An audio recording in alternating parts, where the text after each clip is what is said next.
സോയോൻ എന്ന പെൺകുട്ടിക്ക് ഒരു മറവി രോഗമുണ്ട്.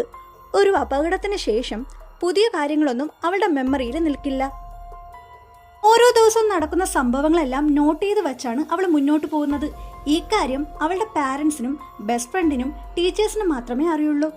അങ്ങനെ ഒരു ദിവസം ബസ്സിൽ യാത്ര ചെയ്യുമ്പോൾ കിം ജെ എന്നൊരു പയ്യൻ ഇവിടെ ശ്രദ്ധിക്കാൻ തുടങ്ങും.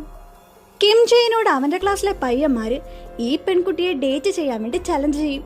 അങ്ങനെ എല്ലാരും നോക്കി നിൽക്കെ ഇവൻ ഈ കാര്യം അവളോട് പറയുമ്പോൾ അവൾ അതിന് സമ്മതിക്കും.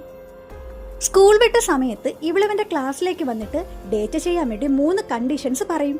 ഒന്ന്, സ്കൂൾ വിട്ട സമയം മാത്രമേ അവരൊരുമിച്ച് നടക്കുകയുള്ളൂ. സ്കൂൾ ഉണ്ടായിരിക്കുന്ന സമയത്ത് തമ്മിൽ പരിചയം പോലും കാണിക്കില്ല. പിന്നെ ഒരിക്കലും അവരെ തമ്മിൽ പ്രണയത്തിലാകത്തില്ല. അങ്ങനെ ദിവസങ്ങൾ കടന്നു പോകവേ അവരിങ്ങനെ ഡേറ്റ് ചെയ്ത് നടക്കും. അങ്ങനെ ഒരു ദിവസം സോയോൻ ഡേറ്റിനൊക്കെ പോയി വരുമ്പോൾ ബസ്സിൽ വെച്ച് ഉറങ്ങിപ്പോകും. ഉറങ്ങി എണീറ്റ് ഓർമ്മ നഷ്ടപ്പെടുന്ന സോയോൻ അടുത്തിരിക്കുന്ന കിം ജെയിനെ കണ്ട് പാനിക്കാകും. സോയോൻ ഇങ്ങനെ മറവി രോഗമുള്ള കാര്യം കിം ജെയിനും അറിയില്ല. ബസ്സിൽ നിന്ന് സോയോൻ ഇറങ്ങി ഓടുമ്പോൾ പിന്നാലെ കിം ജെയിനും പോകും.